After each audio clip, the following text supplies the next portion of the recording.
کیا تم یہ ہیکل دیکھتے ہو؟ میں تمہیں بتاتا ہوں کہ یہ تباہ ہو جائے گا اور کوئی بھی پتھر دوسرے پتھر پر باقی نہ رہے گا۔ 40 برس بعد 80 عیسوی میں رومی آئے اور شہر اور ہیکل کو تباہ کر دیا۔ جب ہیکل کے اندر لکڑی کو آگ لگی تو ہیکل کا سونا پگھل کر فرش اور بنیاد کی پتھروں کی دراڑوں میں بہہ گیا۔ جب رومیوں نے دوبارہ سونا حاصل کرنے کی کوشش کی تو انہوں نے ضروری سمجھا کہ ہر پتھر کو اپنی جگہ سے ہٹا دیا جائے۔ یسوع کی پیشن گوئی پوری ہوئی۔ یروشلم اور اسرائیل کے یہودی جو کہ جنگ میں بچ گئے تھے غیر قوموں میں بھاگ گئے، جہاں آج بھی ان کی کئی نسلیں موجود ہیں۔ ہم اپنے بھائی کے گھر ملک شام کو جائیں گے۔ یہودی مسیح بھی دوسرے ملکوں کے بھاگے، جہاں انہوں نے مسیح کے انجیل کی منادی کی اور کلیسیا بڑھتی گئی۔ جہاں بھی وہ بھاگ کر گئے ان کے استقبال کے لیے وہاں مسیح پہلے ہی سے موجود تھے۔ ہمارے پاس کوئی جگہ نہیں جہاں ہم رہ سکیں۔ ہم نے یروشلم میں ہونے والے خوفناک باتوں کے بارے میں سنا ہے، یقیناً تم ہمارے ساتھ رہ سکتے ہو۔ یسوع مسیح کے رسولوں نے اپنی موت تک یسوع مسیح کے جی اٹھنے کی منادی کرنا جاری رکھا۔ ایک ایک کر کے انہیں مار دیا گیا۔ وہ سب یہ بات جانتے ہوئے خوشی کے ساتھ موت کو قبول کرتے کہ ان کے لیے آسمان میں بہترین جگہ ہے۔ کچھ کے پیٹ سے جب وہ زندہ تھے انتڑیاں نکال گئیں اور اس کے بعد ان کے ٹکڑے ٹکڑے کر دیے گئے۔ کچھ کو رومیوں نے مسلوب کیا، کچھ کو سنسار کر دیا، کئی لوگوں کو وحشی جانوروں کو خوراک بنایا گیا، کچھ کے سر قلم کر دیے گئے۔ پطرس کو الٹا لٹکا کر مسلوب کیا گیا، کچھ کو آہستہ آہستہ تیل میں ابالا گیا۔ میں ایک اچھی جگہ پر جا رہا ہوں، خداوند ہمیں معاف کرے۔ خداوند میں اس طرح مرنے کے لائق نہیں جیسے تو نے موت کو قبول کروایا ہے۔ ان سب نے اس ایمان اور یقین کے ساتھ موت کو قبول کیا، کیونکہ ایک نیا جسم اور بہترین گھر ان کا انتظار کر رہا ہے۔ خداوند یسوع مسیح کے جی اٹھنے کے 60 برس بعد صرف ایک رسول یوحنا باقی بچا۔ اسے ایک پہاڑی جزیرے پر جلا وطن کر دیا گیا جس کا نام پتمس تھا۔ وہ روح میں آسمان پر اٹھایا گیا اور خداوند نے اس پر مستقبل کے بارے میں رویہ ظاہر کی۔ یوحنا میں تجھے وہ چیز دکھاؤں گا جو کہ مستقبل میں ہونے والی ہیں، جو تو دیکھے وہ لکھ لے۔ اس کتاب کی شکل دے اور اسے ایشیا کی 7 کلیسیاؤں میں بھجوا دے۔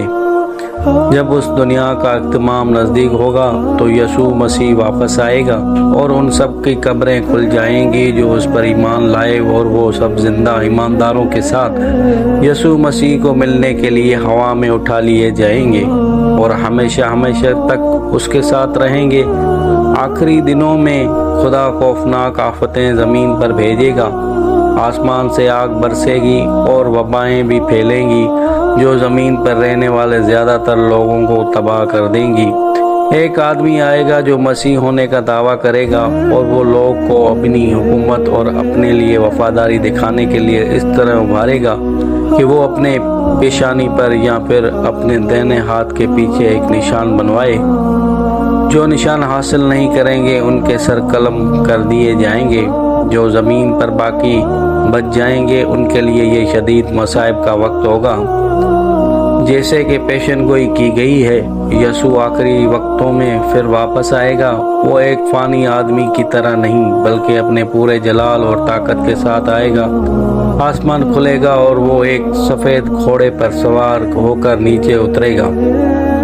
وہ سورج کی طرح چمک رہا ہوگا اور اس کے سر پر کئی تاج ہوں گے۔ اس کے ہاتھ میں 7 ستارے اور اس کے منہ میں سے سچ کی تلوار نکلے گی۔ وہ شیطان کا مقابلہ کرے گا اور اسے آگ کی جھیل میں ڈالے گا جہاں وہ ابدی اذیت میں رہے گا اور انسان کی دوبارہ آزمائش نہیں کرے گا۔ یسوع اپنے آخری دشمن موت کو آگ کی جھیل میں پھینکے گا اور دنیا پھر سے نئی ہو جائے گی۔ خدا ان سب کو جو اس کے بیٹے پر ایمان لائے اکٹھا کرے گا اور ان کو نئی زمین پر ابدی زندگی دے گا۔ خدا سارے آنسوؤں کو ختم کر دے گا اور پھر کوئی موت، غم، جلانا اور درد نہ ہوگا، کیونکہ پرانی چیزیں جاتی رہیں گی۔ یسوع ایک ایسی دنیا جو کہ گناہ اور موت سے پاک ہوگی کے بادشاہ اور نجات دہندہ کے طور پر اپنے راست باز لوگوں کو پر حکمرانی کرے گا۔ یسوع مسیح کی انجیل کی منادی 2000 برس سے کی جا رہی ہے۔ یسوع نے پیشن گوئی کی تھی کہ اس کی بادشاہی کا پیغام پوری دنیا میں پھیلے گا جب تک کہ ہر قوم، قبیلہ اور خاندان اس خوشخبری کو سن نہ لے۔ صرف ایک خاندان ہے اور اس کا صرف ایک بیٹا ہے، صرف ایک ایمان اور ایک مقدس کتاب ہے۔ اس زندگی کے بعد فردوس میں داخل ہونے کا صرف ایک راستہ ہے۔ سب قوموں میں سے بہت سے لوگوں نے یسوع مسیح کو راہ حق اور زندگی کے طور پر پا لیا ہے۔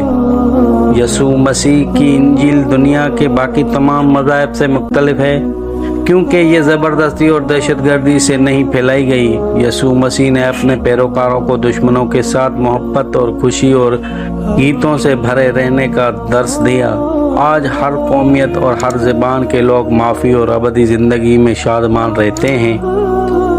اگرچہ یسوع مسیح کو مردوں میں زندہ ہوئے تقریباً 2000 برس گزر چکے ہیں، لیکن اب بھی کچھ لوگ ایسے ہیں جنہوں نے یہ خوشخبری نہیں سنی۔ کسی کو انہیں ضرور بتانا چاہیے۔